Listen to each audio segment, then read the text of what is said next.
Hello mga par, magandang araw sa inyo mga kahabi sa bonsai. So meron akong i-share lang sa inyo na senior lang din naman sa akin ng isa kong kasama sa pag-aalaga ng bonsai. So ito mga bonsai natin.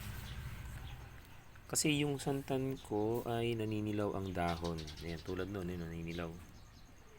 Pero may nagsabi sa akin na gusto pala nito ng acid, yung medyo maasim. So tinry kong lagyan ng bunga ng kamyas. Yun. Ito yung aking santan ngayon. Yan, kumuha ako ng kamyas, nilagay ko dito sa kanyang puno. Ayan, nakabaon yan. Yung pa sa kabila, yung mga nag-aanong kamyas. Then nilagay ko dito sa ilalim yung iba. Sa napansin ko ay unti-unting naging green yung dahon, no? Ayun, no? Naging green, oh. Dati eto siya, ganito. Ayan, yung dilaw na to. Ayan. Then nung nagpapalit na siya ng dahon, nagiging green na siya. Ayan, ito. So, yun, effective nga pala na gamitin ng kamyas dito sa santan natin, sa bonsai natin santan. So, yung mga hinubnob na bunga ng kamyas, pipigain ko siya. Then ilalagay ko dito. Ayan, yun, yung isa yun.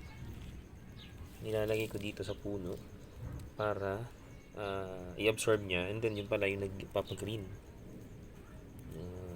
Ayan, green na, nagiging green na. Ang galing. Katunayan, ito pa yung isa. Ayan, ito, ayan, dati dilaw din yung dahon. Ayan, nagdidilaw yung dahon niya. Then yung mga bagong dahon niya ay nag-green na. Ito, ayan. Ayan, natapat lang sa araw, pero ito green to. Ayan, ayan, green. Yan yung kamyas niya. Dami sa puno. Nung nilagyan ko siya ng kamyas, ayun, naging green na yung dahon. So ito din, yun, ganyan din siya. Puno-puno din ng kamyas yung ilalim nito. Yan, ito mga bonsai nating santan. Yung pa isa. Then nagkaroon na siya ng mga bagong shoots o usbong. No? So, yun, malaking tulong. So, sa mga nagbo-bonsai diyan, try nyo lang din. Hindi naman siya namatay. Lumakas nga yung mga niya, tumaba yung mga dahon niya. So, yung gusto pala niya ng medyo acidic yung kanyang lupa. No? So, yun. Yun lamang guys. Sana makatulong doon sa ibang mga nag-aalaga ng santan na bonsai. Thanks for watching. God bless.